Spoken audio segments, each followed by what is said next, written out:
3 साल पहले शिखा की जिंदगी में मयंक आ चुका था। मयंक जो कि एक फौजी था। फौजी को शिखा से प्यार हो गया था और शिखा भी उसकी तरफ खींची चली जा रही थी। फौजी छुट्टियों में उससे मिलते आता रहता था। दोनों के माता पिता भी इस रिश्ते से सहमत थे। शिखा की शादी फौजी के साथ हो गई। कुछ ही दिन की छुट्टी लेकर फौजी शादी कराने आया था, पर वो जानता था कि कुछ ही दिनों में उन्हें कई महीनों तक की विरह की आग में जलना पड़ेगा। कारगिल में जंग शुरू हो चुकी थी। 10 दिन पहले ही बुलावा आ गया। शिखा के चेहरे पर उदासी साफ दिख रही थी। आंखों में मानो समुद्र उमड़ आया हो। फौजी ने शिखा को गले लगाते हुए कहा, अब फौजी से शादी की है तो तुम्हें अपने दिल और दिमाग को मजबूत करना ही पड़ेगा। मैं सिर्फ तुम्हारा पति नहीं बल्कि अपने देश का बेटा भी हूं।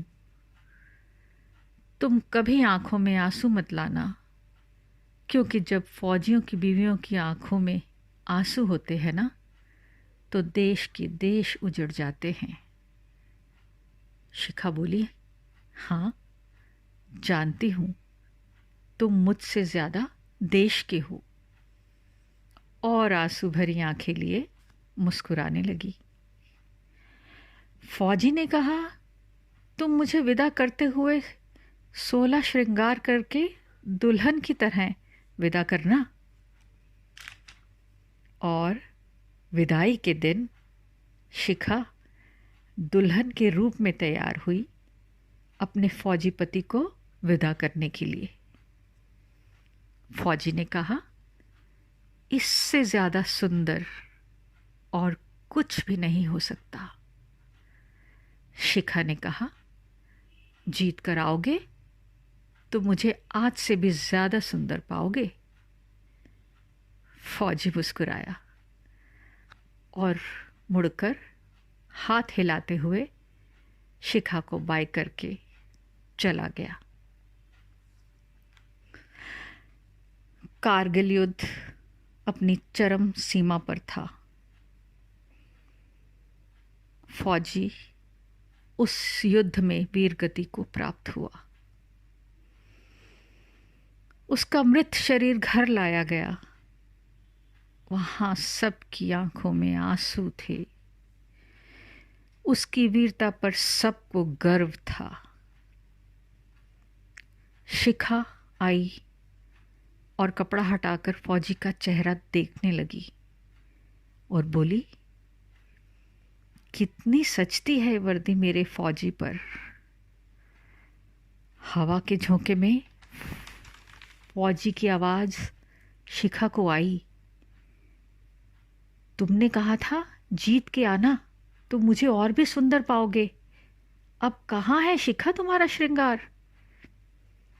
शिखा बोली, ए फौजी, तेरी वीरता का श्रृंगार चढ़ा है मुझ पर कि अब किसी श्रृंगार की जरूरत नहीं। तूने अपना रक्त दिया और मैंने अपना सिंदूर। शिखा की आंखों में एक भी आंसू नहीं था।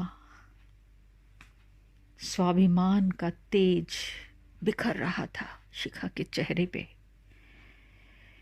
ऐसा श्रृंगार जो किसी ने ना किया हो। और ये तेज जो उसके चेहरे पर स्वाभिमान दिखा रहा था ना, वो उसके पति के प्रति उसके प्रेम के अभिमान ने किया था।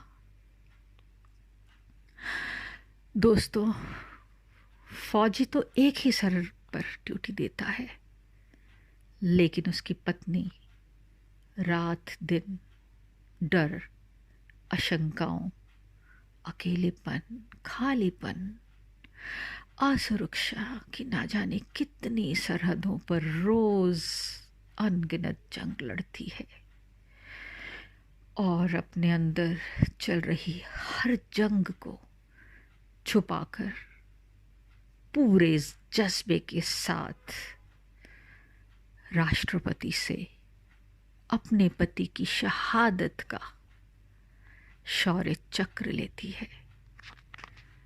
धन्यवाद।